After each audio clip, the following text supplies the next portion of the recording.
This podcast is presented by Brave Voice Films. Frames of Reference. 3 films, 2 cinephiles, 1 podcast. Cinema is my secret passion. It's a foreign movie, a film is what it is. But art films make people feel funny. Yep, we only show first-run art films here. We're getting too many mainstream movies. Episode 0. One where we try to figure out what we're doing. Hey, welcome to our preview episode. I'm Kyle Mahaney. I'm a filmmaker and film editor. And with me is... That's me. I'm Matthew Bonanno. Yeah, that's you. That's your cue. Yeah, I'm Matthew Bonanno. I'm a scientist and engineer, and then in my spare time, I also watch and make films. Yeah. No, it's a lot easier and faster just to watch the films than to make them. I have a collection of just hundreds of Blu-rays that I'm still working through. Yeah. So the format for what we're doing... So the way I've been thinking about it is we want to make a show that makes art film and cinema in general more accessible for people. And less pretentious. Yeah, and less pretentious than the usual, which is... Very. This isn't for you if you watch Marvel movies. We want to distill watching films down to the same language that we have for reading books or looking at paintings, which is being able to understand, like, what are the culture in which films come out? Yep. And what are the films themselves saying? And also, like, what are they building off of? I think that's one of the big things that gets lost is... Yes. Even, like, what was it I saw? Oh, what's her name from Gilmore Girls? Melissa McCarthy. Melissa McCarthy's new film. It's terrible. Don't go see it. What film is it? It's produced by her husband, and it's So I love... she's going back to college with her... It's the extremely goofy movie plot, but with a bunch of sex jokes. I love... As an adult raunchy comedy. Melissa McCarthy has such a good grasp on comedic timing and delivery. Oh, she does, and that's the only thing that makes it worth it. She and her husband make these movies that aren't good and don't even play on the strengths of her. Yeah, and, she's fine in it, but everything else is god-awful. Right. Don't go see it. I don't even remember what it's called, and I saw it 2 weeks ago. This is it. This is our first non-endorsement. Do not see that movie. We'll have a lot of those. We are unapologetically snobs. But that's also what I want to try to take apart a little bit, is the fact that you don't have to be a total snob. I watched The Princess Diaries yesterday and enjoyed myself. Is that a hugely problematic film that has a horrible anti-feminist message and some really big plot issues? Yes. Is it fun? And Sure. I heard that Kyle watched The Princess Diaries, and I judged him for it. Am I right to do that? I would say yes. I am. It was 9 o'clock in the morning. I was a little hungover, and it was on Netflix. What are you saying? You don't watch it. Julie Andrews is a British treasure. Oh my God, she's an international treasure, I say. Yes. But that's the thing, is that watching films doesn't have to be pretentious just because it's in a different language. It doesn't have to be inaccessible for people. Chantal Akerman, Jean-Luc Godard, a lot of these people, they saw films as the language with which they spoke. And I think it'd be really great to just make that more accessible to people. And while you're dropping the Godard quotes, the name of that film that you should not see was Life of the Party. I forgot it that fast. Ugh. But also, so I went to film school. I didn't. And it was... that's okay. That's highly overrated. But one thing that's really interesting is, you have these film history classes, and they're very America-focused. Mm. You watch all these old Hollywood films, and we barely talked about the French New Wave. We barely talked about the new German cinema. And that's really interesting, because I think a lot of filmmakers, understanding film is understanding the building blocks in which things are built from. Yeah, and also just understanding the radical roots of cinema in a lot of ways. understanding that cinema has been used for anti-war movements and for... radical ideas of anti-racism or anti-sexism movements, where there wasn't, it was easier to put that into a cinematic language than it was to put it into a verbal language and communicate it. And I think that's really important for seeing how humans use art to push ourselves further. And also, in film school, a lot of my peers loved Quentin Tarantino, but a lot of them hadn't seen any blaxploitation cinema. Right. That's something that blows my mind. How do you not... Or they might not even understand have seen, they what might that's have just coming seen from. like a handful of westerns or the most famous samurai movies. The Searchers, and you don't Yeah, and I mean, like everyone knows the big, dramatic scenes. Well, everyone who's studying film, dear God, I hope, knows, everyone knows the 3 shots in Good, the Bad, and the Ugly. Yeah, but you might not know what was going on in Europe as they were trying to emulate and build off of the American influence from the early John Wayne films. Right. Yeah, it's the kind of thing where everybody knows the dun, dun, dun, dun, dun, dun, dun, but they don't actually necessarily know where it's like from. Even like, Barry Jenkins had Moonlight, which won the Academy Award for 2 years ago. This fantastic, naturalist realism queer film that takes the entire industry by storm. That's directly building off of the British realism movement with films like Kes and Ratcatcher. And on top of that, it's coming straight from the French New Wave. Yeah. With, Ingmar Bergman and all the Swedish movements. This is all building blocks coming together to a greater thing. Yeah. And it's wonderful that there are artists out there like Jenkins who are making this like accessible to people on a base level. But at the same time, it's always so great to point to the building blocks that make it. That was actually like when I watched The Sopranos and I realized, this is Breaking Bad before Breaking Bad was a thing. Yep. And being able to trace those lineages and The Sopranos straight up invented the modern episodic drama. Oh yeah, The TV Sopranos, today, The West Wing, The Wire, and The Wire are like straight up institutions in how you direct an episodic drama. And like you have great things like Hill Street Blues, but they're not that formula, that very cinematic formula. Yeah, I mean, there's a quote I really like, and I can't remember who said it or exactly what it is, so it's not super useful as a quote. But the idea basically being like The Sopranos taught people that you could take TV seriously as an art form.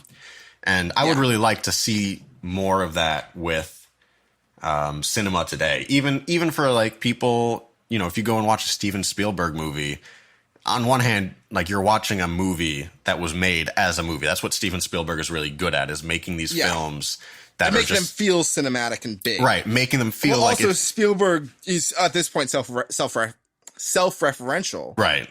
I mean, but he's also, clearly influenced by Kurosawa. He's very clearly influenced by, all these World War II films.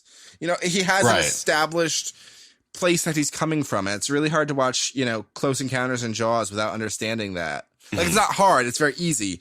But it's hard to fully appreciate what he's doing. Yeah, it's a very important part of watching films like American Graffiti, Taxi Driver, The Godfather. Yep. And it's so important to see, this is what the Hollywood, they didn't call them the film brats. They called them New Hollywood. The film school brats. The film school brats. Okay. Yeah, the first film school generation. All right. I'm thinking of the Brat Pack, which was like Ben Affleck, etc. Off of Dazed and Confused. Yeah, right. But so the new Hollywood movement was this idea that for relatively like new and innovative in American cinema is we can watch movies, they can be a really good time, and they can also build off of these almost academic ideas of what films are historically. I think that's very important. We should probably move on to actually explaining what this show is. Yeah, we're just a bunch of pretentious film snobs, and I'm really straightforward with that. Like, yeah. It's like I said, it's okay to be pretentious about it. My hope is that even if I am pretentious about it, people can see what it is about films that makes me so excited. Yeah, and the joy of finding something new. Yeah, as an art form and as a socio-political movement. Yeah, film has so much potential that I think is just wonderful to engage in. So every other week, we're going to sit down and we're going to talk about three movies. Problems. Every other week. Hands down. Consistently. Yes. There's never going to be a break.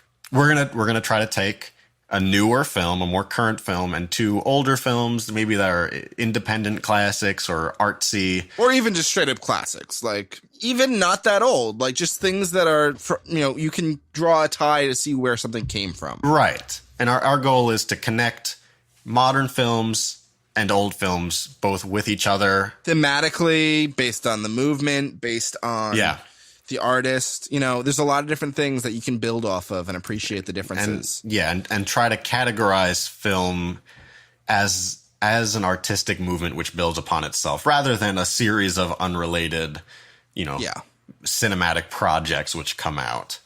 Like this week, we're talking about 3 films. We're talking about the incredible new work by Lynn Ramsey, You Were Never Really Here, which I saw at Cannes last year. And it really shocks me they didn't try to squeeze that in for an Oscar award season release last year. Mm-hmm. So I feel that, and at the same time, I also understand why not. And I think it's because Ramsey is a little hard to nail down. She doesn't do what anyone wants. We'll talk about that more when we actually talk about the film. Yeah, when we actually get it's there. a really interesting film. I think it is going to enter into awards discussion this year. Oh, yeah. Maybe not the Oscars, because the Oscars is a bunch of... Well, and that's what I'm saying. Ramsey is not necessarily the best fit for the Oscars. But I think this will definitely be a film that's in awards discussion at the end of the year. That would be great. I definitely think it deserves it. At least from like LACFA or something like that. The other films we're talking about are Ratcatcher, which is also by Lynn Ramsey, but is a couple of decades older. Yeah, 1999. It was her first film, following a couple short films. And it's a very distinctly directed film. It's got such a self-assured voice for a debut project. It's nuts. Lynn Ramsey's very interesting. She doesn't direct many films. This is only her 4th feature film. But the films she does direct in 2 decades, and they're all amazing. Yeah, they're not. It's not the films that she does direct aren't. They're not identifiable because of a particular tick, but they are so thematically consistent. Yep. In their exploration of ideas of grief, of growth, the human condition, really. Yeah, and fundamentally, yes, the human condition is definitely something that she is interested in a very, very natural way. Mm-hmm. She really has her finger on the pulse of the struggles of humanity, especially the working class. Well, and I think it was Tilda Swinton for We Need to Talk About Kevin. She was saying, like, if Lynn Ramsey weren't out here making movies, these movies would not be made, which is, a little bit of a tautology. But the point being, she has this distinct voice that's almost impressive because of how self-assured, but also just how non-imposing it is. She has this hyper-realist / supernatural kind of feel to her movies where they exist in the realm of reality, and then they have a little bit where they stretch themselves outwards, and that's where you really start to dive into the oddities of human relationships and being. Yeah. And then our 3rd film is moving thematically from kind of the coming of age and struggling with some really difficult circumstances in childhood themes that Ratcatcher deals with. We go explore one of Lynn Ramsey's favorite films, which is The 400 Blows by Francois Truffaut, which is gorgeous. Which is, widely regarded as, one of the... It's one of those films that changed everything when it came out. One part of the movement that it came out with. One of the greatest coming-of-age films of all time, if not. And it broke all the rules for storytelling. Yeah. So that's going to be an interesting spot to go. Yeah. So that's our basic format. 3 films. We might not be super strict with, they might not always be old. They might not always be new. We might just go topically and see what's interesting at the time we record. Yeah, it's a very flexible, the learning language of film is super flexible, particularly it's accelerated over the past 3 years. So much is going on right now, and there's so much independent cinema that, first of all, isn't being seen. Yeah. There's just so much. It's interesting because the bar to release a film is lower than it's ever been, but the ability to have your film seen. Well, I think those two are directly correlated, honestly. It's just the reality that we live in such a glut of content, which isn't a bad thing, but the reality is, as a result of that glut, there's a lot of noise. There's just so much stuff, and that if you really want to try to get through it and parse it, let alone try to understand how they all interrelate, it's a lot of work to do that. Yeah. And one thing is, we're also going to try to focus on things that are accessible. I think a lot of problems with a lot of podcasts that talk about new independent cinema is they're usually by someone based in New York or LA. Which we're both reasonably close to New York, and we're both. I'm Philly, yeah. So I'm basically the Poconos, where I commute into Manhattan regularly for work. The cultural nexus of the nation, the Poconos. Yes. The mountains are very. There's a lot of art house, but no, like seriously, we're both in a position where we're very lucky. Not only are we commuting distance to New York, but we have theaters right by us that are usually one of the first spots a film expands to. I think that's a problem with a lot of these podcasts that do talk about new releases for art film is for many people, these films are not going to be available to them for several weeks or months. So we're going to try to focus on things that are at least about to be on video on demand services. Right. For the new film. Yeah. Yeah. And for the old films, hopefully they are good luck, well enough known that there's somewhere you can watch them. We'll try to keep it mostly topical so that everything you see is accessible. That's the goal, is to make it easier to talk about films so that you don't have to leave it just up to pretentious people like us to do all of it. Also, just finding something that's a little off the beaten path that you might enjoy and being able to connect that. Okay, so I like this film. I went out and saw The Lady Bird last year, and it was something really unique that I hadn't seen before. Well, maybe I should go explore some mumblecore. Had you not watched mumblecore before Lady Bird? Oh, I had, but I went so I saw Lady Bird 3 different times in theaters. Movie pass. Yeah, I can't do that anymore. I thought they brought it back after public outcry. No, that you can't see a film multiple times anymore. Oh, okay. But so I saw it with 3 different people, and none of them had really seen much in the way of mumblecore. Gotcha. Yeah, and that's I think that's an experience a lot of people have had. Sure. I saw this really cool film. How do I find more like it?